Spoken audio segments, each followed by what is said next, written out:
40, 50 pataas, parang nagbabago yung katawan. Parang nangihina yung katawan. Minsan di mo mapapansin. Medyo iba na mararamdaman mo eh. Parang hingal na pag umaakyat. Bakit parang mas nagsasag yung muka, pati yung kamay humihina. Ano ba nangyayari? Bakit mas walang balance, mas mahina na mag-isip, mas hirap na huminga? Ano ba nangyayari sa katawan? I-explain natin. Tapos bibigay ko sa inyo yung mga tamang pagkain, yung mga dapat kainin para ma-maintain ang paglakas. Pag edad kasi 40, 50 pataas, talagang nangihina. Ang tawag dyan, sarcopenia. Yan, sarcopenia. Humihina talaga ang may edad. Hindi lang sa muscle, pati puso, pati baga, pati tiyan, lahat humihina. Pero very obvious yung muscle. Ito muscle ng paa natin, okay? Ito yung anatomy, ito yung mga muscle. Pag 30 years old, tingnan nyo, ang ganda ng muscle natin. Ang laki ng muscle ng hita natin, no? 30 years old eh. Pagdating ng 50 years old, tingnan nyo yung hita at yung binti. Halos nawala na 30%. Pagdating ng 65 years old to 70, tingnan nyo nangyari sa hita, payat na. Yan o, ang liit na no, halos kalahati nang nawala ng muscle. Yan ang normal aging natin. So gagawa tayo ng paraan. Siyempre, pag ganito nakaliit ang paa natin, ang muscle pati sa kamay, sa katawan, hindi na tayo makakalakad, matutumba na tayo, hirap na tayo umakyat ng hagdanan, hihingalin na tayo. So, paano natin prevent? Ito nga ang natural progression. Tuturo natin ngayon. Ito, hita sa harap, 30 years old, 50 years old, 65 years old, ayan o, paliit din ng paliit.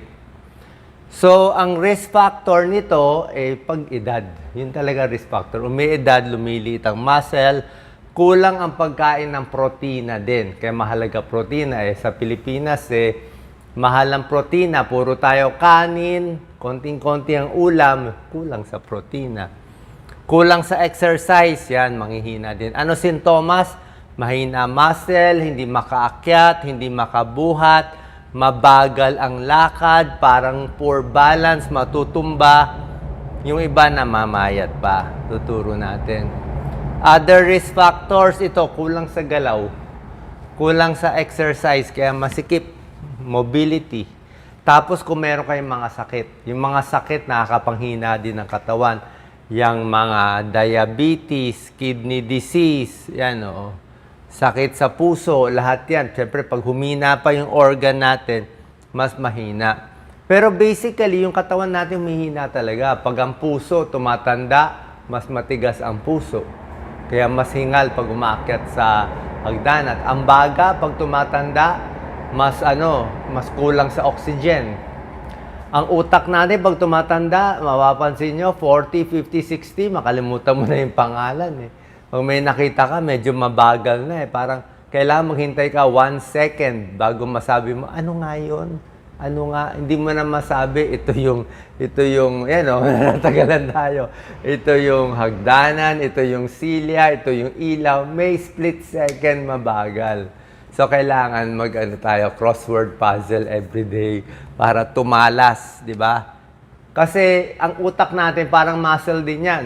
Di ba? Pag muscle natin, lagi mo ginagamit, di ba? Mamaya, tuturo ko sa iyo, yung mga light weights, hindi liliit ang muscle mo.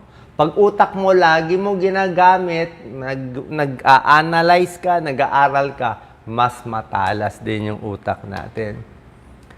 Ito lang pinapakita, pag bata pa, konti lang ang nanghihina. Pag matanda na, above 60, 33%, 1 out of 3 may sarcopenia, panghina ng masa. Ito na yung mga gusto nyo, mga pagkaing pampalakas. Number 1, itlog. Pinili natin yung mga mura at masustansya. Itlog, maganda po. Gaano karami? Siguro 1 egg in a day sa ordinaryong tao. Wala naman sakit sa puso, hindi mataas ang cholesterol. Kahit mataas ang cholesterol pa konti-konti, 1 egg in a day pwede. Diba? Wag lang siguro 6 na itlog sa isang araw. Pwede siguro 2 itlog ngayon, bukas iba naman kainin mo. Sa susunod na araw, 2 itlog din, di ba? 2 eggs every other day. Mataas siya sa protein. Okay? Mataas siya sa good fats. Ang itlog, marami siyang component. Oh. Marami siyang vitamin A, vitamin B, at ang maganda sa egg, may vitamin D. Bihira ang pagkaing may vitamin D. Mataas din siya. Yung mga B's niya, mataas calcium. Tsaka yung protein ang pinakamahalaga. Yung egg white. Napakaganda, no? May calcium, may copper, may iron, ang dami niyang vitamin B's. Tapos yung vitamin D na sinasabi ko, mataas din. Meron din omega-3 at omega-6 siya. Meron pa siyang choline. Ang taas ng choline niya para sa utak, oh. Choline, 53% ng daily needs mo makukuha sa itlog. Okay? Bukod sa eggs, di ba kung gusto mo hard-boiled egg, minsan prito, scrambled, o lagyan mo sibuyas, kamatis, mas maganda pa. Bukod sa itlog, mura masustansya, yung mga gulay, maganda rin, di ba? Ito, isda, mataas din sa protein, pampalaki din ng muscle. Okay? Maraming source of protein. Ang isda, kita mo tilapia, pwede na, 18 grams. Di ba? Salmon, mahal ang salmon, pero 26 grams of protein. Ito, 18 grams, mas mataas. Pwede tuna, 22 grams. Sardinas, 19 grams. Ito, may anchovies, 19 grams. Hipon very healthy ang hipon. Okay? Siguro, wag lang masyado yung ulo na ma-cholesterol. Pero yung hipon mismo, mahal ang hipon eh. Pero very, very healthy siya. Marami siyang minerals. Nagawan ko na yan ng video. Mataas siya sa protein. Good protein siya. Okay? Good protein ang hipon. Kaya makakakuha kayo kainin niyo. 21 grams of protein. Ang prawns, ang shrimp. Mani, maganda ang mani. Okay? Wag lang masyadong maalat. Ito nga, basta mani o peanut butter, healthy siya, pampalakas siya. Yung mga bata sa Africa, yung mga malnourished, yung mga payat na payat sa Africa, nakikita natin sa picture, ang pinapakain sa kanila ng mga aid workers ay peanut butter. Okay? Pero tayo, na hindi naman payat, tingnan natin yung peanut butter na wag masyado maraming asukal, saturated fat, salt. Meron namang peanut butter na mas maganda na mas maraming peanuts At hindi masyado nilagyan itong mga pampatamis. Kung ayaw nyo, mani na lang pwede rin. Wag lang masyadong maalat. So, yan. Eggs, fish, tapos peanut, nuts. Lahat ng beans, mataas sa protein. Healthy protein pa. Munggo beans, di ba? Gusto natin. Green peas, beans din yan. Sa halo-halo, may beans din So, lahat ng beans, napakaganda. High protein, vegetable protein pa yan. Soybeans, tofu, tokwa, healthy din. Basta maganda lang yung source, Hindi, ito, taho to matamis to Pero yung tofu, tokwa, veggie meat, yung mga vegetarian, mga veggie meat, healthy din yon. Okay, damihan nyo lang inom ng tubig. Baka mataas lang sa uric acid. Damihan lang inom ng tubig para ma-wash out ang uric acid. Pero maganda yan. Tokwa, tofu, healthy vegetable protein din yan. Pampalakas. Ito na tayo sa karne na gusto nyo. Tingnan natin maraming klaseng karne. Okay? Ito nga, may goat, camel, rabbit, duck, lamb, salmon. Tinitingnan natin yung dami ng protein. Pero sa dami ng protein, actually, ang kambing, mataas pala protein, 27. Ang beef, mataas din, 26 grams of protein. Pero ang manok, pwede na rin 27 grams of protein. White meat, di ba? Imbis na puro baboy, baka, ang manok pwede na rin. Ang magandang luto sa atin, nilagang manok. Chicken soup, pinakamaganda.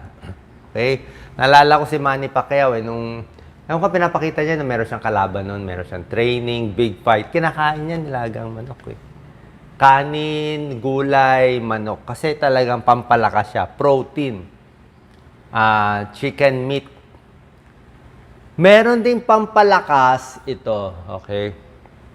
Mga casein protein, whey protein, Ito yung mga binibenta, okay? Wala naman tayo po ina-ads, okay? Kung meron kayong nakikitang ads, mga hindi tunay, hindi sa akin. Pero meron ako isang tinutulungan na product, okay? Itong tinutulungan ko, lagi naman nandiyan sa Facebook page ko na verified.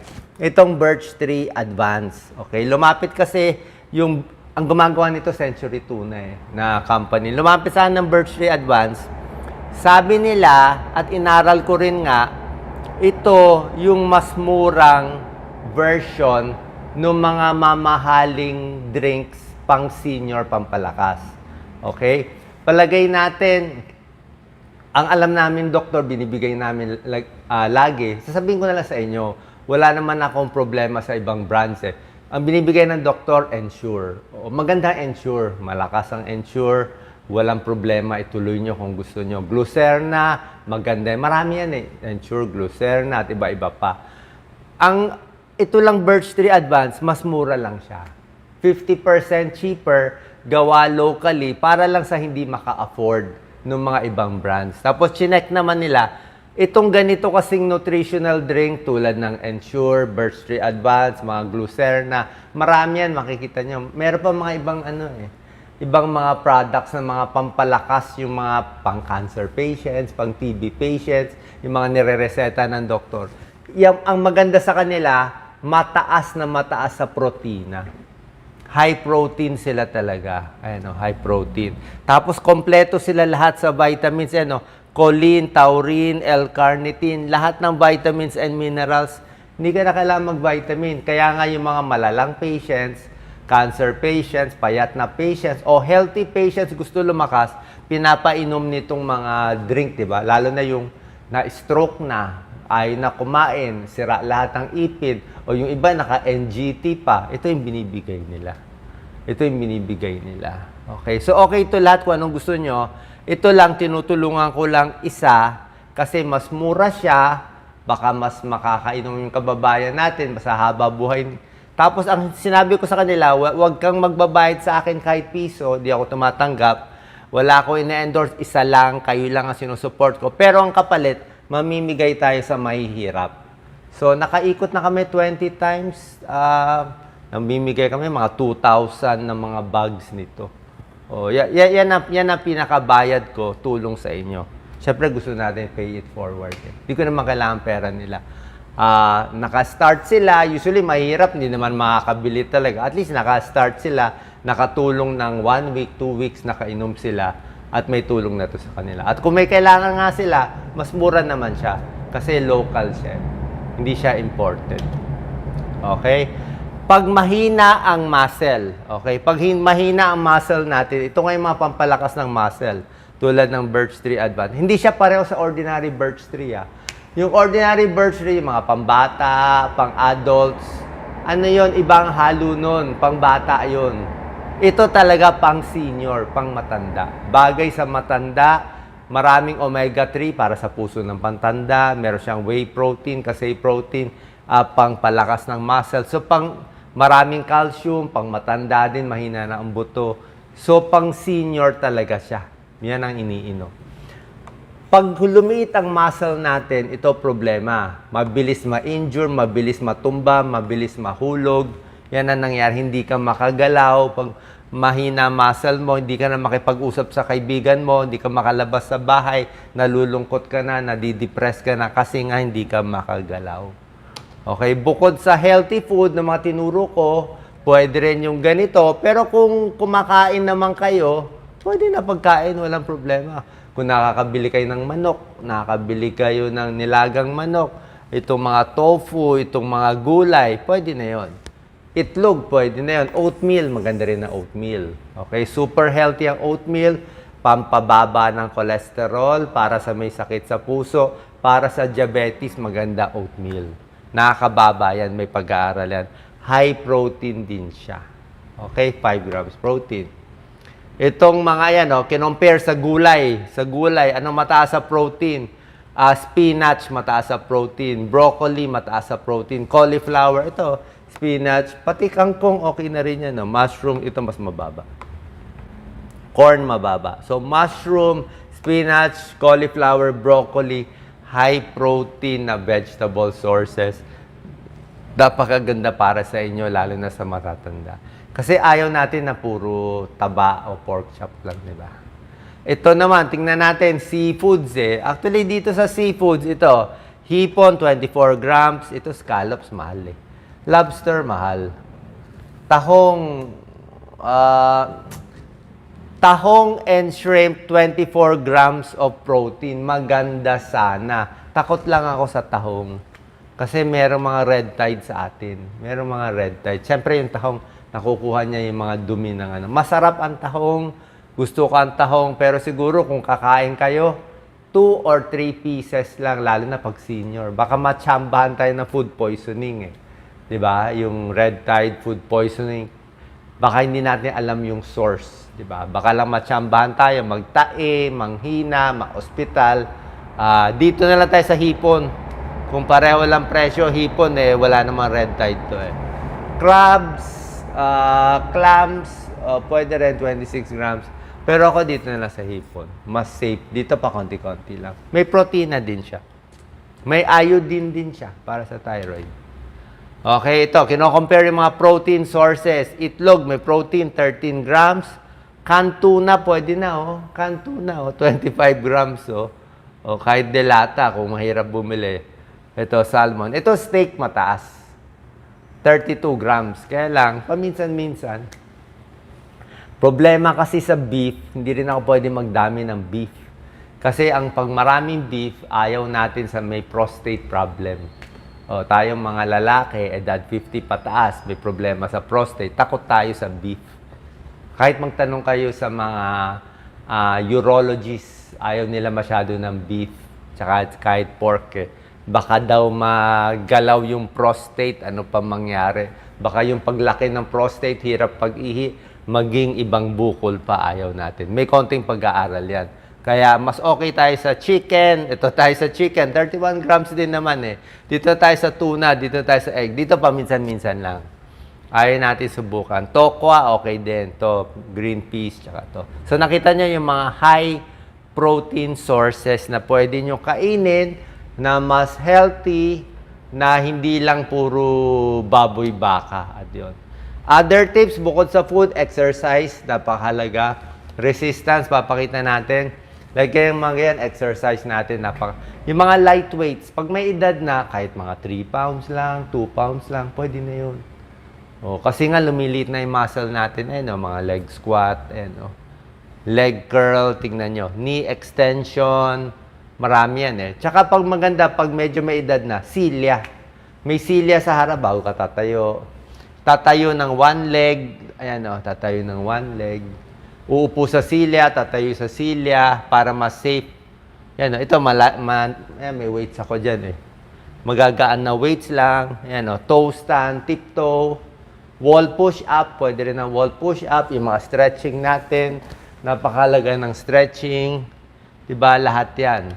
Sa kamay. Ito, ang sit-up, ang squat niya, may silya. Upo sa silya, tayo. Upo sa silya, tayo. Safe kasi to. Kasi kung walang silya, senior ka, baka matumba ka. Tsaka pag walang silya, medyo manginginig ang tuhod mo eh. Manginginig yung knees, yung muscle, mamaya ma-injure pa yung tuhod mo eh. Baka hindi kaya ng tuhod mo yung bigat ng katawan mo kasi maliit na yung muscle, bumigay. Kaya at least, kung bumagsak ka man, nasa silya ka. Diba? Pero mahirap din to, nakakapagod na yan. Ito, tiptoe, pwede rin yan. Tapos yung paa, kaliwa, 10 times, kanan, patalikod, pwede rin yan. Magagandang exercises to. Okay, sana po nakatulong tong tips natin sa lahat ng edad. 40, 50 pataas, tumatanda, ito yung mga pagkain kakainin, exercise na gagawin. Others pala, maganda yung mga sumasayaw, maganda rin. Yung mga kung may zumba, sayaw, tai chi, lahat yan. Basta any physical movement, maganda. Pagdating sa sports, ako walking lang eh. Takot ako sa, pag may edad na, mga 60s na, mahirap na yung basketball, o yung mga bilad sa araw, kahit badminton, baka mano yung tuhod. Doon na lang tayo sa mga simpleng, mga swimming, pwede siguro. O golf yung iba, pero mainit din sa araw, baka ma-heat stroke. So, yung mga light exercise lang, pwede yan sa atin. Pero kung wala lahat, brisk walking, may tulong na rin. Salamat.